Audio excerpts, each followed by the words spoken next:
Hello friends, കുറച്ച് ദിവസമായിട്ട് ഞാൻ വീഡിയോ ഒക്കെ ഇട്ടിട്ട് കാരണം എന്താണെന്നറിയില്ല, മൈൻഡൊന്നും ശരിയല്ലായിരുന്നു. എന്താണെന്നറിയില്ല, ഒരു മൈൻഡൊന്നും സെറ്റല്ലായിരുന്നു. അങ്ങനെ പിന്നെ കുറേ ദിവസത്തെ വീഡിയോ ആണിത്. ഡ്രാഫ്റ്റ് ഇങ്ങനെ കിടക്കുമായിരുന്നു. മോളെയും കൊണ്ട് ഇറച്ചി മേടിക്കാൻ പോയതായിരുന്നു. ഇപ്രാവശ്യം ഞാൻ കൂനംകുഴി പോയി മേടിക്കാമെന്ന് വിചാരിച്ചായിരുന്നു. പിന്നെ വിചാരിച്ച് കാറിൽ തന്നെ മേടിക്കാൻ. അതെന്തോ ഒരു ഭാഗ്യം. വണ്ടി ഇങ്ങനെ തിരിച്ചപ്പോഴത്തേക്കും ടയറും പൊട്ടിയായിരുന്നു. ദൂരം പോയായിരുന്നെങ്കിൽ മോളും ഞാനും കൂടി തെറിച്ച് പോയി വീണേനായിരുന്നു. എന്തോ ഒരു ഭാഗ്യത്തിനാൽ ഞങ്ങൾ രക്ഷപ്പെട്ടു.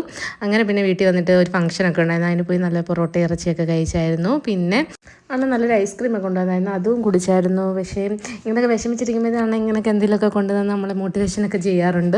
വൈകിട്ടായപ്പോഴത്തേനും മക്കളെയൊക്കെ കൊണ്ട് റോഡിലൊക്കെ ഇറങ്ങി. പിള്ളേർ തൊഴിൽക്കളിയൊക്കെ ഒരു രസമാണ്. കാരണം വൈകിട്ടൊക്കെ ഇങ്ങനെ അടച്ചു മുടിക്കും മക്കളുമായിട്ട് റോഡിൽ അവർക്ക് ഭയങ്കര സന്തോഷമാണ് ഈ റോഡിൽ ഇങ്ങനെ കളിക്കാൻ വരുന്നതും പിള്ളേരൊക്കെ ആയിട്ട് കളിക്കുന്നതൊക്കെ നല്ല സന്തോഷമാണ്. അങ്ങനെ പിന്നെ അവരോട് കുറച്ച് നേരം എന്നിട്ട് സന്ധ്യയായപ്പോഴത്തേക്ക് പിന്നെ മക്കളെയൊക്കെ കുളിപ്പിച്ചിട്ട് കയറിയായിരുന്നു. പിന്നെ അന്ന് രാത്രിയായപ്പോൾ നല്ലൊരു മന്തിയൊക്കെ മേടിച്ചുകൊണ്ട് വന്നായിരുന്നു. ഇത്ര ഉണ്ട് വീഡിയോ. അടുത്ത പുതിയ വീഡിയോകളായിട്ട് ഇനിയും വരാം. എല്ലാവരും എന്നെ സപ്പോർട്ട് ചെയ്യണം. അടുത്ത വീഡിയോ ഇടാം. ബൈ.